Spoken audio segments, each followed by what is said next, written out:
Finalizó la 27ª jornada en segunda división, una jornada que nos volvió a dejar poquitos goles visitantes. La jornada pasada no hubo ni un gol de los equipos que jugaron fuera de casa y en esta ocasión solo marcaron 4 goles los equipos que jugaron lejos de sus estadios. Una jornada que nos deja en lo más alto nuevamente como líder reforzado al Club Deportivo Leganés, que vuelve a meter tierra de por medio con la segunda plaza. Vamos a hablar de los 11 partidos que conformaron esta 27ª fecha del calendario de la categoría de plata del fútbol español. Empezamos hablando por el partido que inauguró la jornada del pasado viernes en la Romareda, donde Real Zaragoza recibía la visita del FC del Cartagena, dos equipos en buen momento, y el gato al agua que se lo llevó al cuadro visitante. Real Zaragoza 1, Cartagena 2, el equipo albinegro que se adelantó prontito con un gol de Darío Poveda en la primera parte. En esa primera mitad, cuando el Cartagena controlaba más el encuentro, cuando mejor se sentían los visitantes, llegó el error del tinerfeño Jairo Izquierdo, que propinó un codazo a Mourinho que le costó la cartulina roja en la segunda mitad del Zaragoza,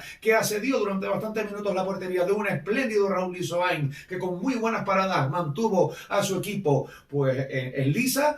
No pudo hacer nada en la jugada del empate. El equipo maño se igualó la contienda con un tanto de Alejandro Francés, pero el Cartagena no se vino abajo pese a encajar ese gol y estar con un hombre menos. Buscó la portería rival y a las postrimerías del partido, después de una jugada impropia de un central como Kiko Oliva, que se marchó de Tony Moya dejándole sentado en la banda, se entró al área y al final el balón acabó tras un rechazo en las botas de Fontán, otro central reconvertido en lateral izquierdo, que hizo un gol espectacular por la escuadra para darle 3 puntos de oro al mejor equipo de la segunda vuelta, al FC. Un gol que dejó helada la Romareda. Real Zaragoza 1, Cartagena 2. El equipo visitante ganó después de jugar más de 45 minutos con un futbolista menos en la Romareda.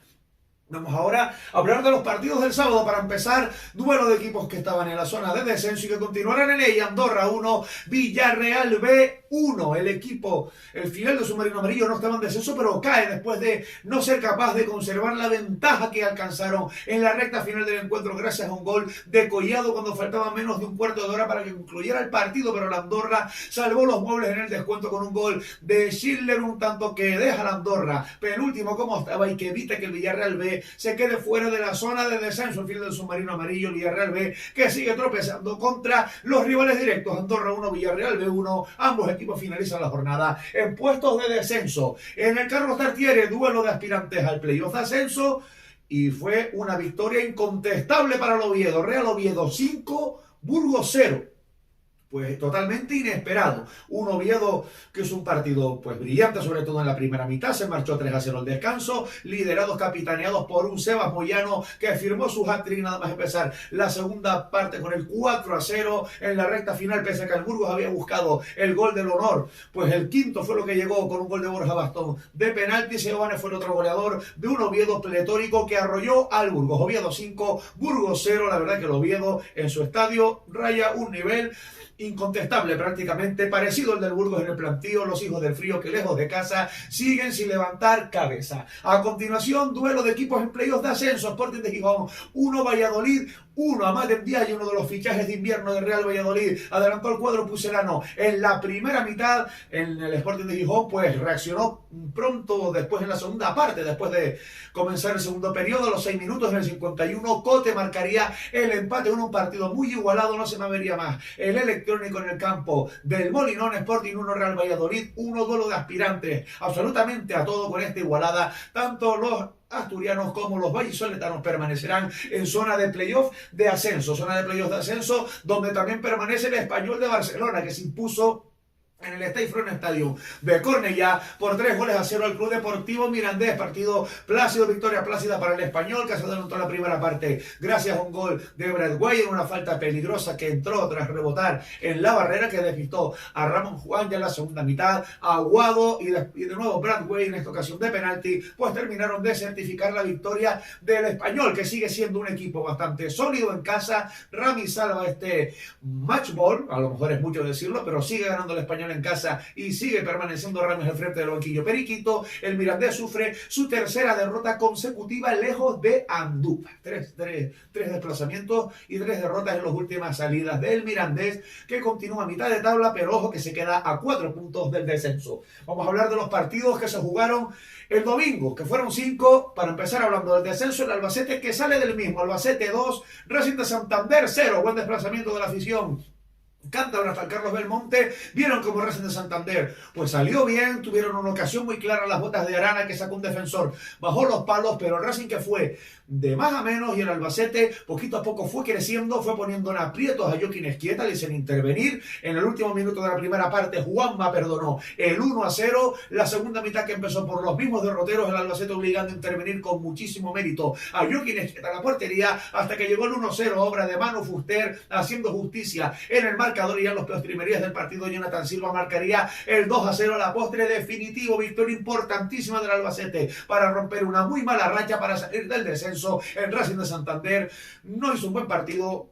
Íñigo Vicente finalmente no fue de la partida después de ese proceso gripal que le mantuvo pues bastante tocado durante la semana. El Racing queda derrotado, pero se queda cerca de la zona de playoff de ascenso. Continuamos con un duelo que se disputó en Amalata, donde Racing de Ferrol y Levante empataron sin goles. Racing de Ferrol 0, Levante 0. Un partido marcado por la expulsión en el minuto 25 aproximadamente del capitán de Racing de Ferrol, de Alex López. Pese a ello, el Levante Unión Deportiva pues no fue el equipo que más aproximaciones tuvo a área rival. El Racing de Ferrol se acercó, aunque sin demasiado peligro, las inmediaciones del Levante. Sin embargo, el marcador que no se movería, el Levante también tendría alguna en la segunda mitad. Reparto de puntos: Racing de Ferrol 0, Levante 0. Racing de Ferrol, que se mantiene en zona de playoff de ascenso, mientras que el Levante no es capaz de ganar, jugando con un hombre más, y al término de la jornada pues destituyeron al entrenador, a Calleja, después de los 2 últimos empates contra Leganés y contra Racing de Ferrol. Noticia sorprendente: Felipe Miñambre se va hacia el cargo del equipo granota por el momento. Continuamos con el derbi madrileño, el partido del líder Leganés 3, Alcorcón 0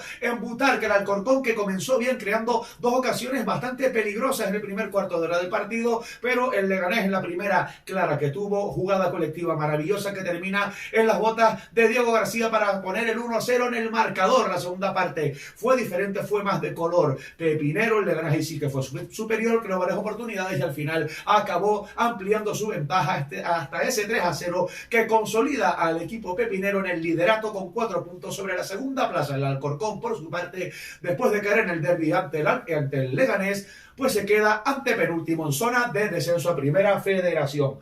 Zona de descenso de la que se queda fuera la Sociedad Deportiva Huesca, pese a no ganarle al colista de la categoría, la Sociedad Deportiva Amorebieta. Andrés Fernández y Pablo Campos, protagonistas, los porteros, sobre todo el visitante Pablo Campos, que se vio mucho más obligado que su compañero de la Sociedad Deportiva Huesca. Un partido con muchas alternativas, con muchas ocasiones, sobre todo en la segunda parte. Ambos buscaron el gol, algo más el equipo alto aragonés, pero el marcador que no se movió en ese Huesca 0, Amorebieta 0. El equipo vasco, que continúa colista, alcanza por fin la 20 de puntos, mientras que la Sociedad Deportiva Huesca, con este puntito, se mantiene una jornada más fuera de la zona de descenso. Otro empate sin goles, el que nos dejaron 2 aspirantes absolutamente a todo, como el Elche y el Eibar, que se enfrentaron en el Martínez Valero. Elche 0, Eibar 0. El Elche hizo un partidazo, lo buscó pues de todas las maneras. Paradones de Lucas Zidane, un gol súper polémico anulado en la primera parte del Elche, que le costó la expulsión al técnico Bacasese por protestarlo. El Elche lo buscó durante todo el partido. El Eibar sí que es verdad que tuvo una muy clara, la que respondió Matías Dituro con un paradón. Otro partido más sin encajar un gol el Elche. Solo se vio esta racha rota la semana pasada en Lezama contra la Morevieta, pero me gustó mucho el cuadro ilicitano, superior al Eibar. Empate a 0 que deja al cuadro ilicitano al borde de la zona de playoff y que mantiene al Eibar segundo en la tabla clasificatoria. Para cerrar la jornada, el partido que se jugó el lunes en el Heliodoro Rodríguez López, Tenerife 1, Eldense 0. El Eldense, pues que visitaba por 7ª vez el Heliodoro y se lleva su 6ª derrota de la isla. Me decepcionó el cuadro de Elda, que llevaba 8 jornadas sin perder. No estuvieron clarividentes, sobre todo en la zona ofensiva, donde creo que ni remataron a puerta. El Tenerife se adelantó pronto con un gol de José León, hizo una buena primera parte. En la segunda mitad, algo más gris el cuadro chicharrero, que volvió a ganar después después de 7 jornadas sin hacerlo. Con esto, pues finalizó la jornada número 27 de Segunda División, que nos deja al Club Deportivo Leganés líder con 50 puntos, seguido por el Eibar, que es segundo con 46, a 4 del primer clasificado. En zona de playoffs de ascenso, tercero el Español con 44, cuarto Racing de Ferrol con 43, los mismos puntos que el quinto, que es el Sporting de Gijón, sexto Real Valladolid cerrando la zona de playoff con 42 puntos, vienen cerquita con 41, el Oviedo y el Elche, y por abajo alcanza la treintena de puntos el Cartagena, que se vaya a los 31, el Albacete también llega a los 30 puntos en la tabla clasificatoria, 17º, 18º, al borde del descenso. Se queda con 29 puntos la Sociedad Deportiva Huesca, igualado con el Villarreal B, que ocupa la primera plaza de descenso con 29, 28 para el Alcorcón, que es antepenúltimo, penúltimo la Andorra con 25, Farolillo Rojo la Morevieta con 20. Esa fue la jornada número 27 de la Liga Hypermotion. Esos fueron los marcadores y la clasificación por arriba y por abajo que nos deja la categoría de plata del fútbol español tras la disputa de esta jornada 27. ¿A ti qué te pareció? Coméntalo, dale me gusta y hablemos del fútbol de plata.